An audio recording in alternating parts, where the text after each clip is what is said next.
Well, welcome back. Here we are on week 5, and guess what? We saved the best for last. One of the hardest parts of life is dealing with loss. The death of a loved one, a betrayal of a friend, or loss of a job.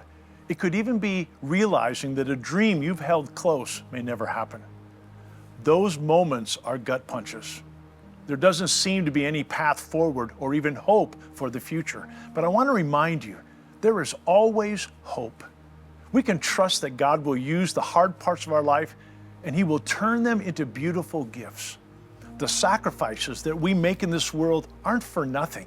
Even when they don't make sense, God's promises are never empty and He is always faithful. With God, tragedies turn into triumph. That's something we talked about on Sunday when God asked Abraham to give up his beloved, long-awaited son, Isaac. Can you imagine the heartbreak? But even more than that, can you imagine the incredible love that Abraham had for God to obey Him? Abraham's faith resulted in not only a blessing for himself, but for the whole world. When we put all our faith in God, we can be confident that He will work all things for His glory and the good of those who love Him. Our pain does not go unnoticed. Instead, pain turns into purpose. I want you to meet Ashley Opliger. Ashley founded a ministry called Bridget's Cradles in 2015. Her story is one of hope, facing an unimaginable loss and trusting God to work beautifully to not only bring healing, but hope and comfort for families across the country. Yeah, so my husband, Matt, and I, we were expecting our first child, a little girl named Bridget, and this was back in 2014. We were newly married. We'd literally just come back from our honeymoon, and a couple weeks later, we found out we were expecting. We were so excited that God had blessed us with a child, and we had been so excited to become parents and grow our family. And so being that it was our first time getting pregnant, we just didn't think that anything could happen. However, at 13 weeks, I was at work and I started experiencing really heavy bleeding, and I had to be rushed to the emergency room at Wesley Medical Center. And at that point, they had done a sonogram and they said, she's still alive, she's still okay, but you have a hemorrhage that's taking up about 50% of your womb. And they diagnosed it as a subchorionic hemorrhage. They said you have about a 50% chance that you'll miscarry at 13 weeks. And so they said, just go home and just take it very easy, be on bed rest. And so I did. I went on leave from work and I basically spent the next 11 weeks in my bed, was taking it very easy, doing everything that I could to protect her. I was in and out of the hospital a couple of times because of the bleeding and the hemorrhaging. And it was around 23 weeks I was hospitalized. The NICU doctors came in and said, if you do deliver very soon, she's going to be very tiny and we probably won't be able to save her. And at that point, my mom, hearing that news, she had already knit a full-size blanket for my daughter, and she had made it out of mint green yarn, which my nursery as a baby was decorated in mint green, and that was just kind of my favorite color. So she had made this blanket, and she thought, well, how would I swaddle such a tiny baby in a full-size baby blanket? And that's when God gave her the idea to make a small blanket. But then when she made the small blanket, she wondered, well, how would I swaddle her in a tiny blanket? So that's when she realized if she knit the sides up and turned it into a cradle, that it would be this perfect little place for her to be held in. Of course, she was hoping and praying that we would not need that cradle, and so she actually packed it in her hospital bag. She didn't even tell me that she had made it because we were in a position where we were preparing for the worst, but really praying for the best possible outcome. And as Bridget's mom, I wasn't in a place to be preparing for the worst. I was just praying that she would be full term and healthy and we would have a healthy rest of the pregnancy. But at 24 weeks, I went into labor and I was in a lot of pain and I was rushed back to the hospital.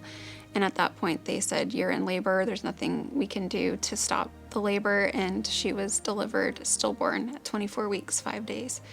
So she was very, very tiny. She was only 13 ounces, but she was fearfully and wonderfully made, so perfect, and just had little fingernails and eyelashes, hair growing on the top of her head. She was very beautiful.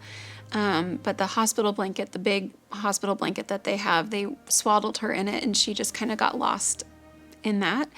And so we wanted to have something that was going to hold her in a dignified, special way. And so my mom pulled out the cradle that she had made, and really that just changed the rest of our lives, from that moment on, having the little cradle and holding her for the 24 hours that we had with her.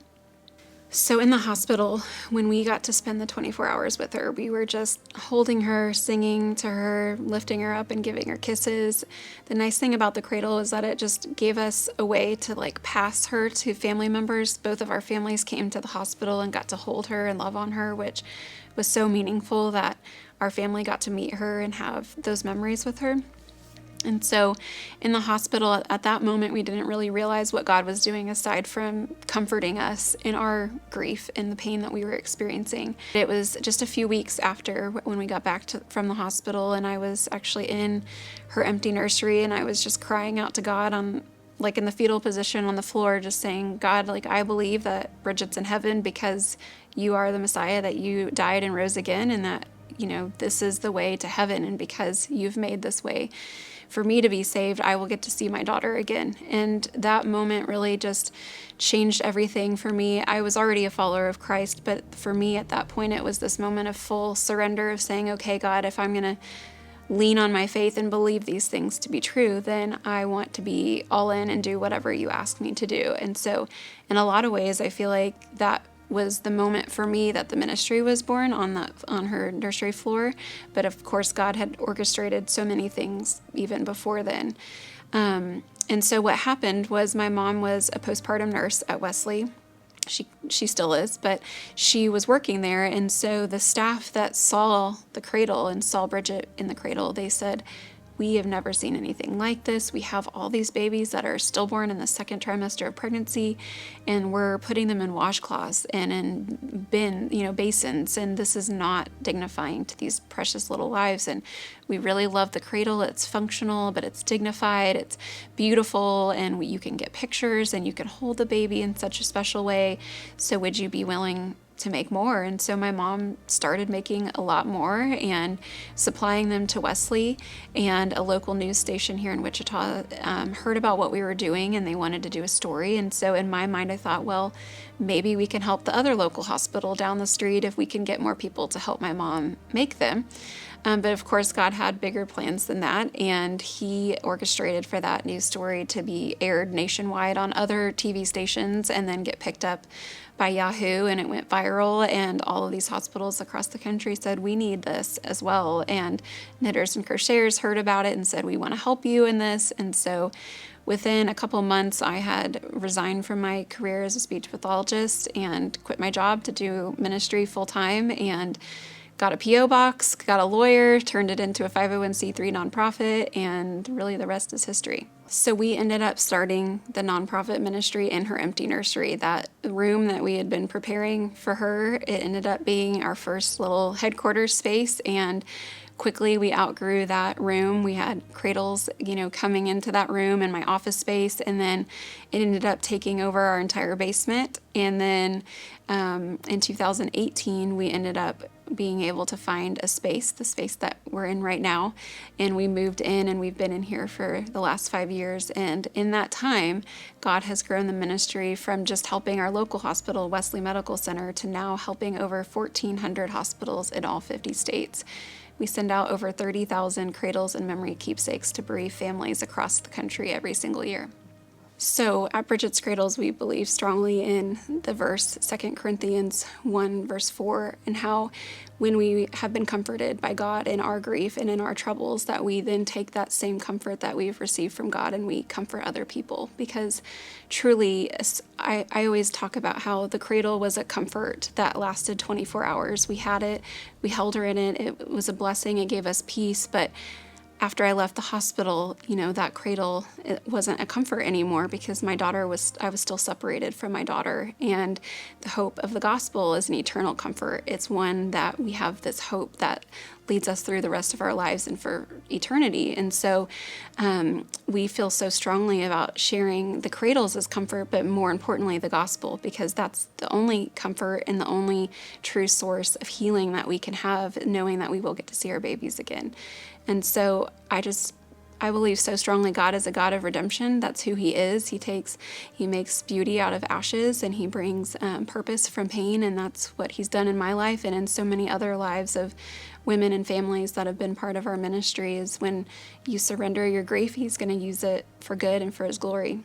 We donate the cradles directly to hospitals, to labor and delivery units, so that they're right there when the family needs the cradle. And each cradle has a little tapered blanket that you place over the baby's body. A lot of times, babies that are stillborn, their skin is very sensitive, and sometimes for picture taking, it's just more dignifying to have the little blanket on top of their body, but still allow their cute little face to be visible. So there's a blanket, and then there's what we call a memory keepsake, and that's a little heart or square that's been knit or crocheted, and that's meant for the family to have as a keepsake in memory of their baby. Many families who receive the cradles choose to bury their baby in the cradle, which is what my husband and I chose, to bury Bridget in her cradle inside the casket. It was just very comforting to us. And so in that case, for the families that do choose the cradle for burial, then they still have something that was present with their baby, that touched their baby, and that's just a really nice keepsake for them. And so every cradle has one of those little keepsakes. And then at the foot of every cradle, there's a cross charm, and we have the cross charm on there to signify where our true hope comes from, and that's in faith in Jesus Christ. Yeah, so I think that we can only really love people when we've been filled up with God's love to begin with, because it's his love that we're giving away. It's not anything we conjure up on our own. It's from the Holy Spirit, and that God gives us that peace and love to flow out from him. And so he is love. He's the source of love. And so we are his hands and feet in sharing that love with others. So I believe that we do have to be filled up from God himself, and to be spending time with him and devotion and worship for him, and just receiving his love, and then being able to flow that out to other people. Because then we are an ambassador for Christ, and we're representing who he is and his character. So there are many different ways to become involved with Bridget's Cradles. We have volunteer opportunities, so people, no matter where they live, can knit or crochet and make the cradles and send them to us, and then we finish the cradles here.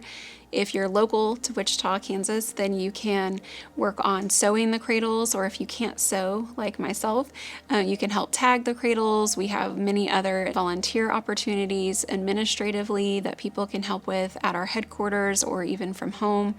Also, a lot of people like to just support us financially, because this entire ministry is run 100% on donations and volunteers. And so every single cradle is donated for free to the hospitals and to the family. They don't have to pay for anything. And so all of that is supported through donations of generous givers. So volunteering and supporting it financially, or even with materials. Some people will donate the lace or the ribbon, the crosses. Every little thing helps. So Bridget's Cradles, we send out the cradles to hundreds of hospitals every year, but we also have various other ministry services and programs that we do throughout the year. So first of all, we have a monthly gospel-focused podcast. Every single month, we have an episode that releases that shares the hope of the gospel with grieving moms. And so I'm the host of that podcast. We have various grieving moms and ministry leaders, authors come on to the show and share their own testimony and story, and point other people to hope in their grief. So that's one thing that we do every single month, is the podcast. It's called Cradled in Hope. We've actually won several awards for that podcast, which is really exciting. And then we also do monthly support groups. So every single month we do an online support group called Hope Online. And then we also do an in-person support group here at our headquarters. The in-person support groups are really special because we also add the element of serving into them. So it's a traditional support group with serving, which means that the moms get to come in and not only have community and fellowship with other grieving moms, but they also get to do something in honor of their baby in heaven. And that's really healing for many of them. And then we also do these craft nights every so often throughout the year where they get to make something in memory of their baby. So they might get to make string art or paint rocks in memory of their baby. For Christmas, we make ornaments. And that's really something practical in grief, is to make something and that you will remember your baby by and get to display in your home. So we do various things like that throughout the year for Mother's Day and for the holidays when those milestones in grief are really difficult. So Central Community Church has been a part of this ministry for a very long time. First of all, my husband grew up in the church, and then his family still attends there, and my father-in-law is on staff. So Central Community has been a big part of our life. We actually had Bridget's funeral in the sanctuary, and so it's a very special place for me. And so because of these connections, Central Community has been a part of our annual Wave of Light event, which is held every year on October 15th, Pregnancy and Infant Loss Remembrance Day. And so for the last couple of years, Central Community has been one of our event sponsors and has donated to help put on that event, which has hundreds of people that come throughout the Wichita community to come to remember and honor their babies in heaven. And it's really special for Central Community to be involved. In fact, this last year, we had a prayer tent, and Central Community sent some prayer warriors to come and pray for the families who had lost a baby. And that was really special to have the church involved. Isn't that an incredible testimony? Ashley's story reminds me that God is always in control. Even when things don't make sense, He has a plan to get us through it, and He will use our faithfulness to bless others. When we let go of the things we hold dear, we let God do so much more than we could imagine. In this refresh, we're each being called to let go of something, so that God can use it to make something even better. I know God has a bright vision for Central Community Church, and as a people who call Central home, He's asking us to trust Him. Our sacrifice may be financial. Our worldly treasures are dear to us, but think about how much more powerful they are in God's hands. Our sacrifice may be a time or energy.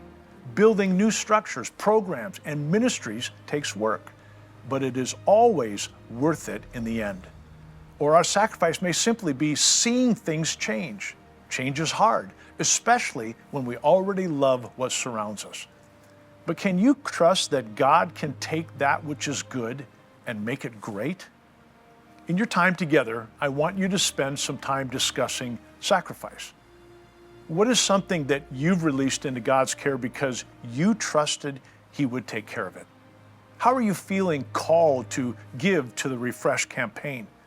I want you to know, however you respond, if it's with joy and obedience to what God has asked for, you won't be disappointed. I'm excited about all of the things that God is going to do at Central Community Church, but I'm most excited about the transformation that's going to take place within His church, the people at Central Community Church. May God bless you.